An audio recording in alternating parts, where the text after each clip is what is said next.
ప్రపంచం మొత్తం బంగారం వైపే చూస్తుంది. ఎందుకంటే గోల్డ్ మీద చాలా మంది ఇన్వెస్ట్ చేయడానికి రెడీగా ఉన్నారు. రీసెంట్‌గా మనం చైనాలో గనక చూస్తున్నట్లయితే 5 అవర్స్ దాకా వాళ్ళు వెయిట్ చేశారు ఒక లైన్‌లో ఎందుకో గోల్డ్‌ని పర్చేస్ చేయడానికి. గోల్డ్ బిస్కెట్స్ గానీ, గోల్డ్ కాయిన్స్ గానీ పర్చేస్ చేయడానికి ఒక్కొక్కరు 5 అవర్స్ దాకా పెద్ద లైన్‌లో వెయిట్ చేయడం జరిగింది. అక్కడైతే వాళ్ళకి గోల్డ్ ఫ్రీగా ఇస్తున్నట్టు. సో నెక్స్ట్ అదే లైన్ అనేది మనకి జపాన్‌లో కూడా మనకు ఎదురైంది. టనాకా అనేది జపాన్‌లో లార్జెస్ట్ గోల్డ్ ఎక్స్‌పోర్టర్ అన్నమాట.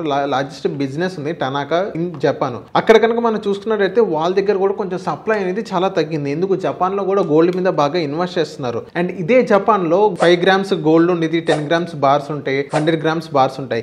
ఈ బార్స్ మొత్తం అక్కడ బ్యాన్ చేశారు. ఎందుకంటే వాళ్ళ దగ్గర షార్టేజ్ అయింది ఎక్కువ.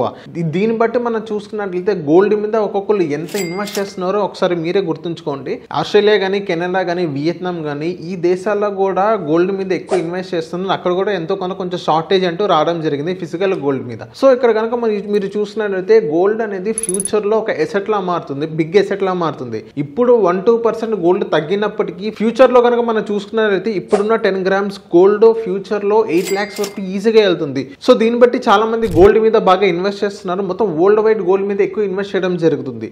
సో మీరు కూడా ఇప్పటి నుంచి ఫిజికల్ గోల్డ్ మీద కానీ లేకపోతే డిజిటల్ గోల్డ్ మీద కానీ ఇన్వెస్ట్ చేసుకున్నట్లయితే ఫ్యూచర్ లో మీకు ఒక మంచి కార్పస్ ఉండేది, అది మీరు సెల్ చేసినట్లయితే. సో మీరు కూడా గోల్డ్ మీద ఇన్వెస్ట్ చేస్తూ ఉండండి.